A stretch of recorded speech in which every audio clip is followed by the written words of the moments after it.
Assalamualaikum warahmatullahi wabarakatuh. Perkenalkan, saya Desi Nurmailahi, calon guru penggerak angkatan 10 dari Kabupaten Pasuruan. Di sini saya akan menjelaskan tentang koneksi antar materi pada modul 1.4 tentang budaya positif. Kesimpulan mengenai peran saya dalam menciptakan budaya positif di sekolah, yang pertama yaitu sebagai guru yang baik, penting bagi saya untuk memiliki kemampuan dalam mewujudkan budaya positif di sekolah. Kemudian selanjutnya yang kedua yaitu budaya positif ini dapat terwujud dengan menerapkan konsep-konsep inti seperti disiplin positif, motivasi perilaku manusia, posisi kontrol guru, keyakinan sekolah atau keyakinan kelas, dan yang terakhir adalah segitiga restitusi. Pada penerapan disiplin positif, itu menggunakan pendekatan disiplin yang mengajarkan tanggung jawab kepada anak dan mengembangkan kesadaran diri berdasarkan nilai-nilai kebajikan. Disiplin positif lebih fokus pada disiplin internal yang memungkinkan siswa untuk mengontrol tindakan mereka sendiri. Dengan disiplin diri, siswa dapat memahami dan menyadari tindakan mereka berdasarkan motivasi internal, bukan karena pujian atau hukuman. Yang kedua yaitu motivasi perilaku manusia. Nah, ini muncul untuk menghindari ketidaknyamanan atau hukuman, kemudian mendapatkan imbalan atau penghargaan dari orang lain, menjadi diri mereka yang diinginkan dengan menghargai diri sendiri sesuai dengan nilai-nilai yang mereka percaya. Motivasi internal menjadi diri mereka yang diinginkan dengan menghargai diri sendiri sesuai dengan nilai-nilai yang mereka percaya, yaitu penting untuk menghargai penggunaan hukuman dan pemberian penghargaan yang berlebihan guna meminimalkan motivasi. Kemudian yang ketiga yaitu posisi kontrol seorang guru. Yang pertama yaitu seorang penghukum, kedua adalah pembuat rasa bersalah, ketiga sebagai teman, keempat sebagai pemantau, dan yang terakhir adalah sebagai manajer. Posisi kontrol seorang guru, itu guru perlu melakukan kerjasama dengan siswa dengan memberi mereka tanggung jawab atas perilaku mereka dan mendukung mereka dalam menemukan solusi atau masalah yang mereka hadapi.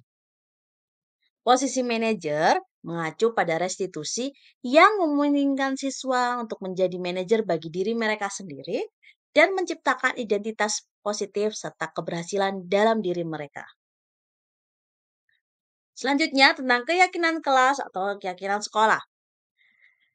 Dengan membuat keyakinan kelas, itu perlu melakukan diskusi melalui kesepakatan antara guru dan siswa dan dilanjutkan dengan membuat pernyataan universal, yaitu keyakinan tersebut berupa pernyataan universal yang mudah diingat dan mudah dipahami. Pada tahapan segitiga restitusi, yang pertama, guru sebagai seorang manajer perlu menyelesaikan masalah. Nah, penyelesaian masalah ini perlu diselesaikan dengan tiga tahapan dalam segitiga restitusi. Segitiga restitusi yang pertama yaitu menstabilkan identitas. Yang kedua yakni validasi tindakan yang salah. Dan yang ketiga adalah menanyakan keyakinan. Dengan menggunakan segitiga restitusi, mereka akan tumbuh menjadi anak yang mandiri dan bertanggung jawab. Budaya positif ini terdapat keterkaitannya antara ketiga materi sebelumnya. Dengan menjalankan budaya positif di sekolah, kita akan menjadi lebih mudah mencapai tujuan pendidikan nasional sesuai dengan filosofi Ki Hajar Dewantara. Budaya positif itu sesuai dengan filosofi Ki Hajar Dewantara, di mana pendidikan yang berfokus pada perkembangan potensi yang ada pada siswa, serta mewujudkan sekolah yang nyaman, aman, dan berpihak pada siswa. Kemudian, yang kedua yaitu sesuai dengan nilai dan peran guru penggerak, di mana kolaborasi antara semua anggota sekolah dengan keyakinan sekolah yang disepakati dan dijalankan bersama juga akan mendorong terwujudnya budaya positif. Kemudian yang ketiga yaitu menciptakan visi guru penggerak. Perubahan yang diinginkan adalah terbentuknya budaya positif agar terciptanya lingkungan sekolah yang nyaman, aman, dan berpihak pada siswa. Pada refleksi pemahaman, Sejauh mana pemahaman Anda tentang konsep-konsep inti yang telah Anda pelajari di modul ini? Adakah hal-hal yang menarik untuk Anda dan di luar dugaan? Inti dari modul 1.4 yaitu tentang disiplin positif, kemudian teori teori kontrol, teori motivasi, hukuman dan penghargaan, posisi kontrol guru, kebutuhan dasar manusia, keyakinan kelas, dan segitiga restitusi.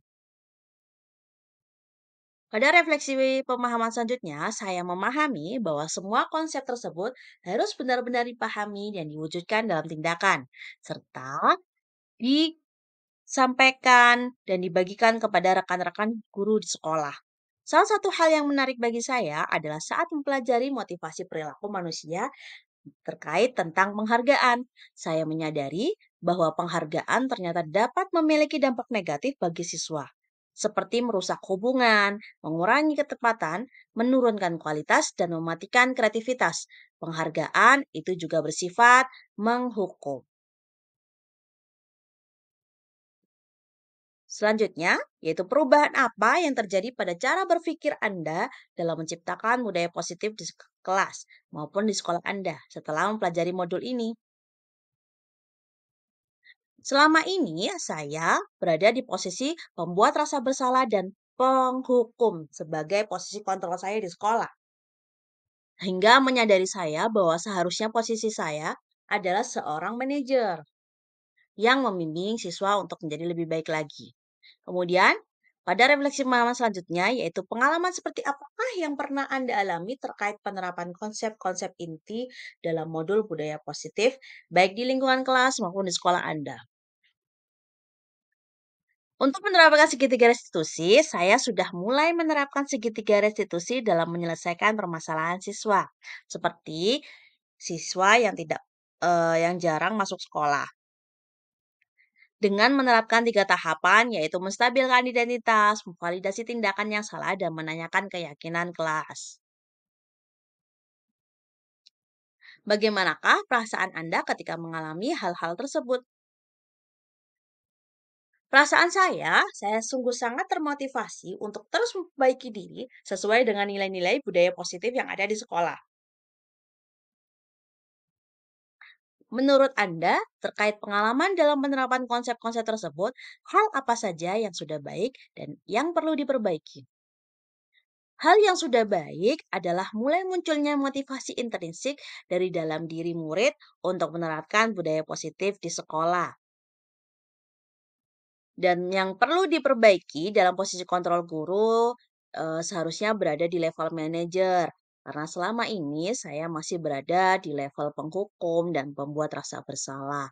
Sehingga ini menjadi refleksi diri untuk menjadi lebih baik lagi dan meningkatkan level pada tahap posisi kontrol manajer. Kemudian, sebelum mempelajari modul ini, ketika berinteraksi dengan murid berdasarkan 5 posisi kontrol, posisi manakah yang paling sering Anda pakai dan bagaimana perasaan Anda saat itu? Setelah mempelajari modul ini, posisi apa yang Anda pakai dan bagaimana perasaan Anda sekarang dan apa perbedaannya? Sebelum saya mempelajari 5 posisi kontrol, saya selama ini berada pada posisi kontrol penghukum dan pembuat rasa bersalah. Sehingga hal ini membuat saya merasa bersalah dan berusaha untuk memperbaikinya dengan menerapkan posisi kontrol sebagai seorang manajer dalam kelas. Perasaan saya tentu saja menjadi tenang dan menyadari punya komunikasi yang efektif untuk menumbuhkan rasa tanggung jawab pada murid.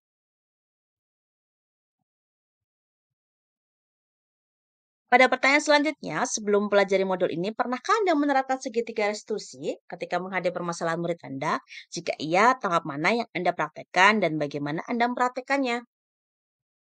Pada sebelumnya, saya sudah pernah menerapkan salah satu tahapan saja dalam segitiga restitusi, yaitu validasi tindakan dengan memberikan pernyataan seperti, "Nah, tindakanmu itu wajar sih, tapi jika kamu yang menjadi korban yang dipukul temanmu, apakah kamu terima?" Nah, pertanyaan ini masih saya gambarkan kepada rekannya yang ketika terluka atau menjadi korban, belum memvalidasi kesalahan terhadap diri saya sendiri dan juga pada siswa. Kemudian, selain konsep-konsep yang disampaikan dalam modul ini, adakah hal-hal lain yang menurut Anda penting untuk dipelajari dalam proses menciptakan budaya positif yang baik di lingkungan, kelas, maupun sekolah? Untuk menciptakan budaya positif, kita semua perlu adanya kolaborasi antara guru dan juga orang tua. Hal ini mengingatkan kita bahwa untuk menerapkan budaya positif tidak hanya dilaksanakan di sekolah, namun juga perlu di rumah. Karena ada sinkronisasi ini, bahwa guru akan melaksanakan budaya positif di rumah, guru akan melaksanakan budaya positif di sekolah, kemudian murid juga akan melaksanakan budaya positif di rumahnya, sehingga terbentuklah budaya positif dimanapun mereka berada. Ketika mereka akan terjun di dunia pendidikan maupun di lingkungan masyarakat. Oke, cukup sekian presentasi dari saya. Semoga ilmu yang saya sampaikan bermanfaat. Terima kasih. Salam dan bahagia. Tergerak, bergerak, dan menggerakkan.